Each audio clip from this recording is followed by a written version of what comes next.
Hi, my name is Barbara Nickel, and I'm coming to you from Yarrow, BC.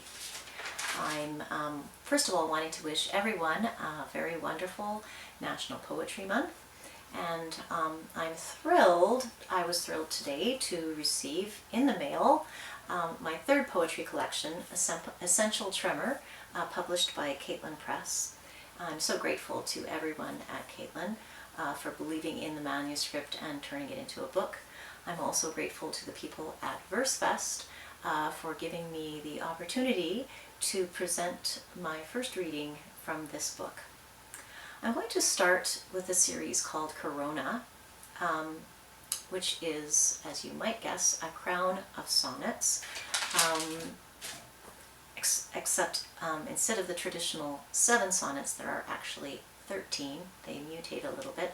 I wrote them last year at the start of the pandemic. I'll be reading the first 4 sonnets of this series, and then I'll finish with the last sonnet, the 13th one. It's just so that you can get a sense of how the last line of the last sonnet is the same as the first line of the first, and how it all links up and makes a circle. Starting with that, Corona. Corona number 1, and so. And so begins its reign. Google to see its crown under a microscope.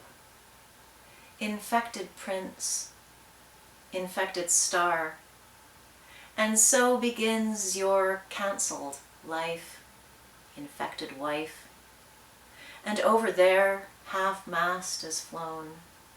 They load the coffins into trucks. And so begins shopping with gloves. Your mother over there, and when you'll get to her is never, maybe. Talking through screens, and so, and so. And I lie awake with itchy hands, and tenderize the meat with hammered blows. And when we'll meet and touch, nobody knows. And so we live by stats, and rules, and ands. That rooster down the tracks, pecking, oblivious. March 30th, 2020. Corona number 2, Safeway. Pecking, oblivious. The Safeway crows construct in blooming trees what's theirs. What's ours? Try not to seize the toilet paper, please. 1 each. Whereas this homeless guy and the queen, immaculate in green, get less and more and more and less. But take a look at Boris. The virus doesn't discriminate. It does.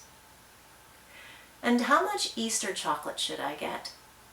And should I fill my cart until it's filled?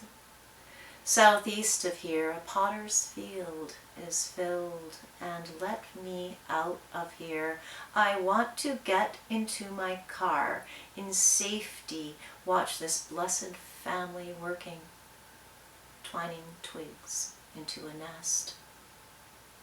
April 11th, 2020. Corona number 3, Spring. Family working, twining twigs into a nest. Cherry, trillium, corona bloom, while that buffoon condemns the who. On Zoom, inside, outside, in danger zones, the rest battle the king of everywhere who won't allow a service for the dead and sneaks noiseless into the lungs, is dread on surfaces, but strangely isn't tearing us apart. We will receive their surplus masks. We are arriving at the ends of paragraphs and meals, that wending of the river the evening he surprised us. Dark swath, a log until it gleamed, a beaver dived into the running stream. April 18th, 2020. Corona number 4, news. A beaver dived into the running stream that became river, estuary, strait, a sea that made a fog that hid a strain that came to be the news. Old news. It replicates like rhyme with slight changes. A home is hit. Old people die. Then him. Almost a century from Hamilton by way of Sicily. And then it's him. A nurse's phone to people to his side. FaceTime. Maybe my uncle heard my violin. Alone he was and wasn't. It was him. Amid the chaos of the news, I heard the news he died. Turned on the news. Care home. Virus. That body on the gurney could be his. April 25th, 2020. Now, as I said, I'll skip ahead to the last poem in the series, number 13, Smoke. And it has an epigraph by Wallace Stevens. It was evening, all afternoon. I wish we can't, too dangerous to go out there.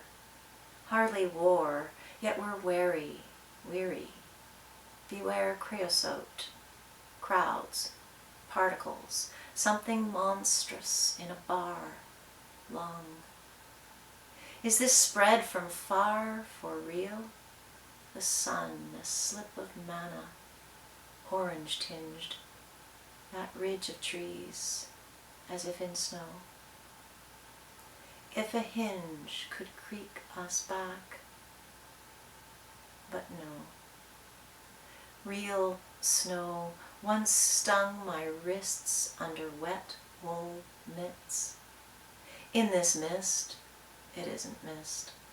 Beginnings end where ends begin, so when, despite warnings, you run the river loop, minding the obstacles, roots, you almost miss the owl from the cottonwood, soft call, seer of what it doesn't own.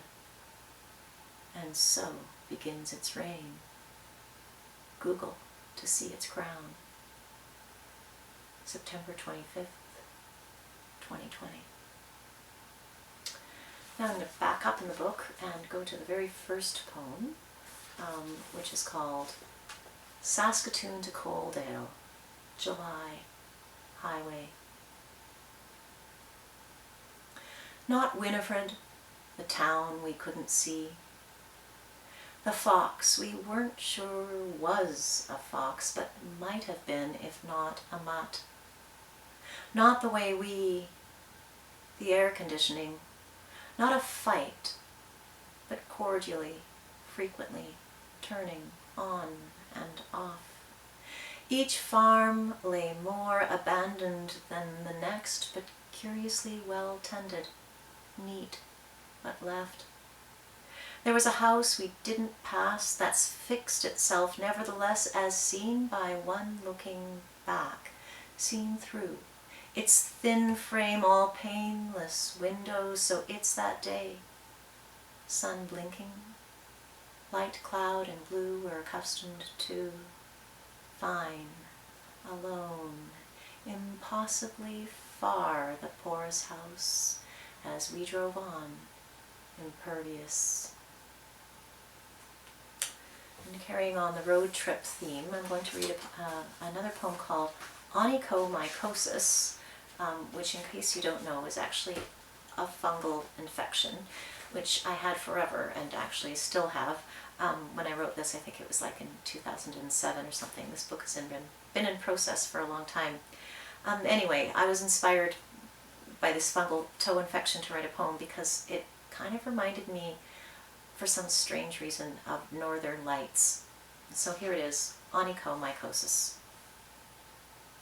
Under the toenail, I see lights. Begone, fungal mess. The bed has grown its gloom over the months. I'll prescribe the usual. Pills, painless. Just scribble it all back to piglet pink. Yet the lights haunt. Pulse in the night sky outside Edmonton when I stopped the car. Got out numb, non-stop from the coast. In hours it would be dawn. Aurora shivered ghosts speak down. Waves, pale green, parted, delivered what? A cave? A heart? Something to live by. And I thought, sagely, the ditch, firs, highway, all that dark place concurred to drive on. Hello, industrial park, fire of morning, tired diners, Canadian tires, flax, flax, flax, flax, flax. Hubs tacked on fences, ruined shacks, flocks of reeling crows, prairie's fiber, root and swing, slack of evening, backroad routes and ruts not taken.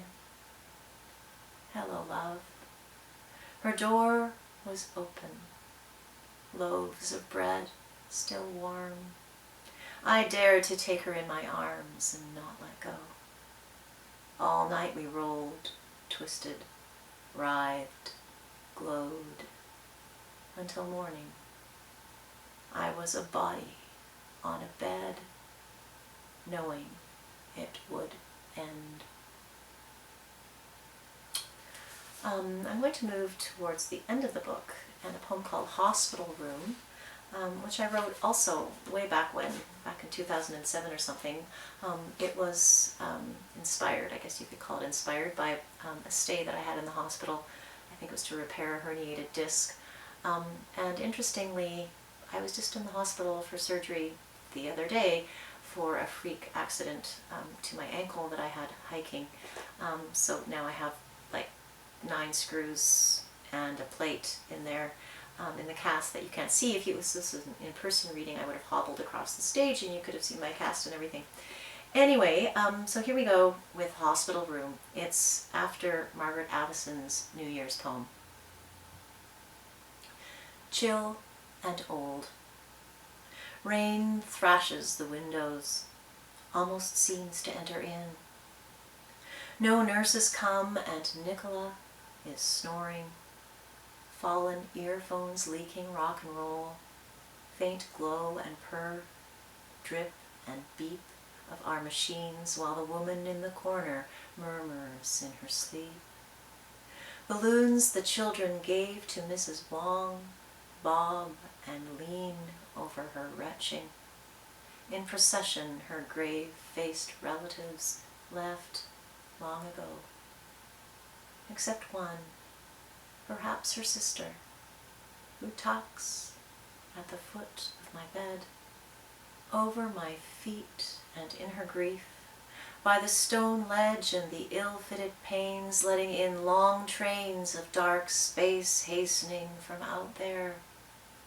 Comfort, a blanket, hard won here. And that almost inaudible hum, breath under breath, lines ever looping in the dim light of what is and has been is yet to come. I believe that's Margaret. She died last month, working on syntax. And I'd like to finish this reading with a poem dedicated to Elise Partridge, beloved Canadian poet who died in 2015. She was a dear friend. I allude in the poem to a triolet that she wrote called The Yard Interior, and this is also a triolet, and it's for at least 5 years. This grief, aging, hasn't grown old. Your open book still on my desk, the servant mends, copies sold, while this grief ages, doesn't grow old inside, a dwelling never filled, the garden still, alone at dusk with grief still green, as old as the stone in your book on my desk. Thank you.